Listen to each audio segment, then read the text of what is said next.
लगता है आप लोगों का बजट कम है, इसलिए आपने नौकरानी को छोड़कर और अकेले खा लिया।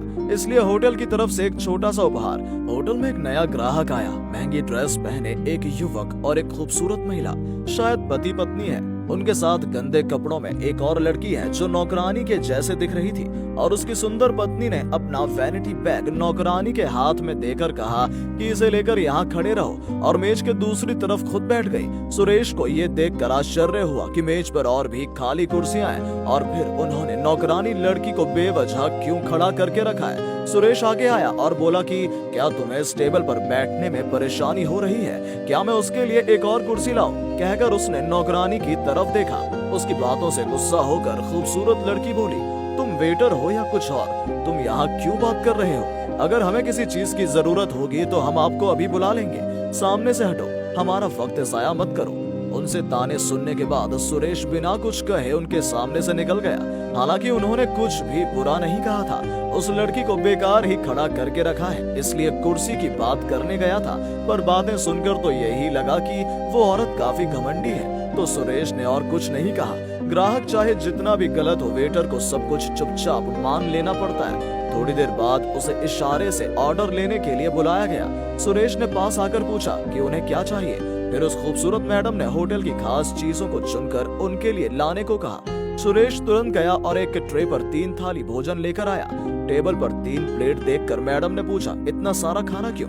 3 प्लेट खाना लाने को किसने कहा तुम्हें? सुरेश ने विनम्रता से कहा कि आपने मुझे अलग से नहीं बताया कि कितनी प्लेट लानी है। आप 3 लोग आए तो मुझे लगा कि 3 प्लेट खाने की जरूरत होगी। उसकी बातें सुनकर खूबसूरत मैडम गुस्सा हो गई और बोली, इतना सोचने को किसने कहा? टेबल पर सिर्फ हम 2 बैठे हैं, देखा नहीं?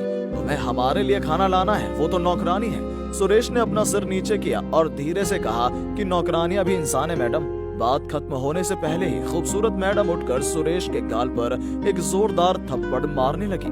फिर उसने कहा, एक मामूली सा वेटर होकर मुझसे बहस करने की हिम्मत कैसे हुई तेरी? होटल के मालिक को बुलाओ, फिर मैं देखती हूँ तुझे।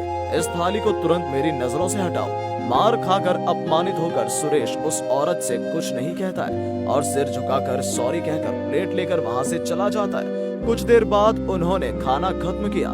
महिला को आश्चर्य हुआ और उसने पूछा, ये क्या है? लगता है आप लोगों का बजट कम है, इसलिए आपने नौकरानी को छोड़कर और अकेले खा लिया। इसलिए होटल की तरफ से एक छोटा सा उपहार। ये सुनकर खूबसूरत और गुस्सा हो गई और चिल्लाई, मुझे क्या भिखारी समझा है? पहले वेटर ने बदतमीजी की, अब आप क्या हमें भिखारी समझ रखा है जो हमें गिफ्ट दे रहे हैं? महिला के चिल्लाने पर उसके पति ने कहा कि इस होटल का मालिक कौन है, उसे तुरंत बुलाओ। तुम लोगों को मैं देख लूंगा। कहिए तुम मुझे नहीं जानते।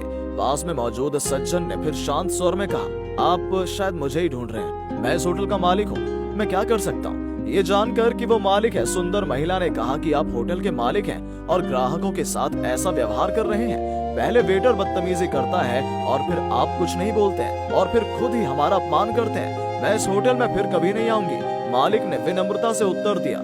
हो सकता है कि आप नौकरानी को इंसान न समझें, इसलिए ये आप पर निर्भर करता है कि आप उसे छोड़कर खा सकते हैं, लेकिन मुझे ऐसे ग्राहकों की जरूरत नहीं जो मेरे कर्मचारियों पर हाथ उठाएं। अब कृपया बाहर निकल जाइए। जैसे ही उसने बोलना समाप्त किया, खूबसूरत और गुस्से से लाल हो गई और अपने पति के साथ होटल से चली गई। सारा दृश्य देखकर सुरेश का हृदय मालिक के प्रति कृतज्ञता से भर गया। कम से कम उनका मालिक उन्हें इंसान तो समझता है, इस औरत की तरह जानवर नहीं। सुरेश ऐसे मालिक के लिए जीवन भर काम करने को तैयार है।